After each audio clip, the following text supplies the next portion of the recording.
Hey, Buck Creek leaders, thank y'all for watching this video. I'm currently in Kentucky right now, in the middle of a mission trip, so um, had a moment where things are a little quiet, so I thought I'd do this video. Um, for week 6 of small group, that's a tough one because it doesn't end happy, okay? It ends with Moses and Aaron following God, um, confronting Pharaoh, and things get worse. All right, um, and so don't be so quick to rescue the group. Okay, this week, let them um, uh, kind of soak, marinate, meditate on that issue, um, but at the same time, not only do you not want to rescue them, you also want to show them the hope. You want to show them the fact that this doesn't take God by surprise. All right, kind of jumping ahead to the end here, but as you read, you'll find out at the end, Moses, the people are just like they're frustrated with Moses and Aaron because their life has become more difficult because they're following God, and sometimes our culture is like that. I mean, not our culture. Christians, our own families are like that, right? Hey, calm down. I know you love God and all, but your love for God is starting to mess up our life. And hard choices need to be made there. Are you going to stand with God, or are you going to capitulate to the pressure around you? And so, understand that people might struggle with the fact that it seems as though God says everything's going to be right, and everything's going to be good because I follow Him. It's all going to fall into place. God never promised that. As a matter of fact, even in this story, God didn't promise that. When God called Moses the chapter before, all right, in chapter 4, I believe, God made it clear, or was it chapter 3? 3 or 4, either way, God made it clear that there's going to be a huge hurdle. All right, God told him, I'm going to have you deliver my people. It's going to happen. But he said, Pharaoh's not going to let you go unless a mighty hand convinces him. So God already told us that following Him is not going to be easy. The world is going to be against us, vehemently against us.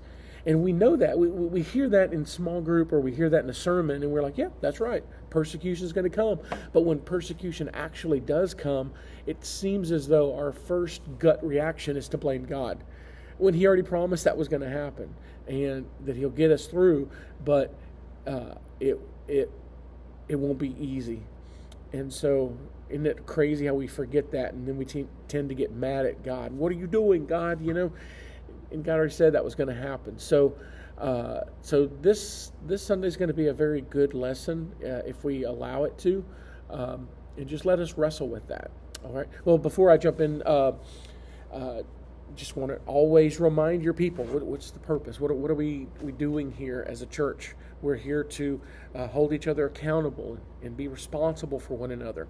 And so every week we want to see where they're at in their Bible reading. We started the Gospels this week, so kind of keep them focused on that. All right, if they fall behind, encourage them to get back on the saddle and keep doing it, because we're here for the long game here. All right, we're gonna make mistakes along the way. That's normal, but it's about the long game. Okay, encourage your people. This isn't about legalism. This is about us being faithful and committed to the things that are most important. It's funny how when it comes to legalism, we only kind of link that to Bible reading or outreach, right? Oh, that's so legalistic. But everything else in our culture says you've got to be disciplined. All right, school. They don't just say, do your homework if you want. No, they say you better do your homework. At work, you've got to do your quota. You got to do all these types of things. But when it comes to our faith, if you got time, don't want to be legalistic. No, man, it's really ultimately about the heart. I mean, think about it. Whenever we do these gospel conversations, there might be a mindset to some of us. It's like, that sounds a little legalistic, that I need to, type in that I did a gospel conversation. Let's flip the script. All right, and what I mean by that is, what's the cost of not sharing our faith? What's the cost of not getting into the scriptures, folks? That's worse. And so if you're doing it for the right heart, it doesn't matter what the culture tries to define that as, right? I mean, we see that in our political climate. All right, we stand up for the truth of God, and the culture says that we're phobes, right? We're against these things. We're against love. We're against kindness. All this stuff, and that's not true.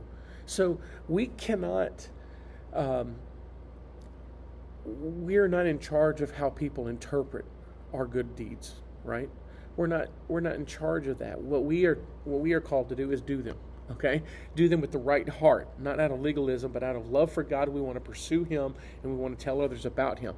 How people interpret that's ultimately up to them. And so we got to do the right thing, knowing that the world's going to be against us. Okay? Sometimes even in our own family. So let me see. I chased that rabbit. So stay strong. Keep your people staying strong with that, and don't let up.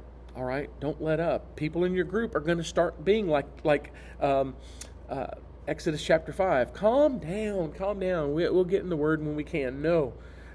We are discipling our people. And so we're going to love them enough to press them to stay in the Word and stay in your witness. Okay? So, all right.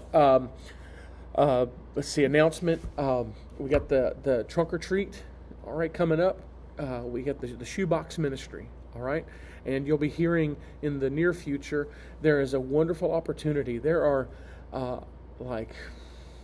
probably close to 50 kids through our food pantry ministry that is going to have a rough holiday season.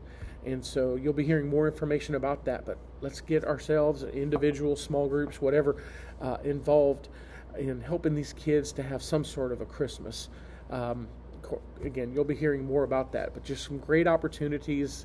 The holiday season is the season of giving for us to kind of reach outside of ourselves to help other people. All right, so those are things you want to promote with your people, and of course the trunk or treat, a fellowship, because not only are we going to do the trunk or treat with the community, afterwards we're going to have fellowship. All right, so invite your people, get them, encourage them, say let's all meet together and do the trunk or treat together, and then let fellowship afterwards. Okay, so even though there's not a small group lesson coming up soon, it is an opportunity for us to fellowship. All right, so all right, the lesson, Exodus chapter 5. Moses and Aaron, they go to Pharaoh and they say, let my people go. Pharaoh's very clear, I don't know your God, so I'm not going to let my people go. And so they call him again, please, let us go. And then, it's funny how the culture is, right? If we start focusing on God, their interpretation is, well, you got too much time on your hands, okay? Because if you were a true human, you would spend all your time about building your own kingdom, all right? You'd spend all your time doing hard and heavy work. It's all about making the money. It's all about doing what the man says, the boss, And so Pharaoh, because he doesn't have a relationship with God, he interprets the desire for God to meaning that, hey, you're just wasting your time. So we're gonna fill that time up, and so their life does become harder. And so press in with your people. Some of my questions are, why would Pharaoh not let Israel go? All right, and just right from the scripture, there's answers there. He doesn't know the Lord. They'd fall behind in their work. They're lazy, and their religion is distracting them. And so, what is our culture like to do with us whenever we try to live out our faith? All right, they want to suppress that. They want to keep us occupied. Oh my goodness, our culture, tablets, phones, everything. They're always wanting to keep us occupied so that we're not spending time with the Lord. Do you see the demonic underpinnings of our busyness? All right, so press into that and find out what was the penalty, all right, for seeking God in worship. All right, ask them what's the penalty of that. Well, and in this context, it's they got to go get their own material. They got to keep their high standard, but now they've taken something away to make it more difficult. All right, what kind of trials do we as Christians today face when we try to seek to live for God? All right, there's some things that come up with that. Now, here's the crazy part. When you further on in the story, God's people, all right, they start getting frustrated with Moses and Aaron for following God because their lives are getting harder. All right, which is crazy, right? Sometimes in our lives, when we follow God, our family feels the weight of it. Our churches, I think about as your pastor, when we stand up for life, all right?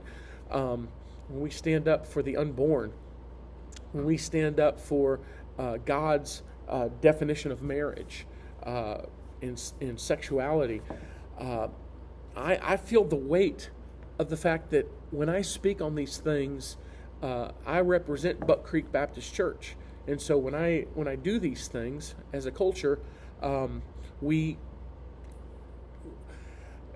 all go together, okay? And so I could feel the weight of that.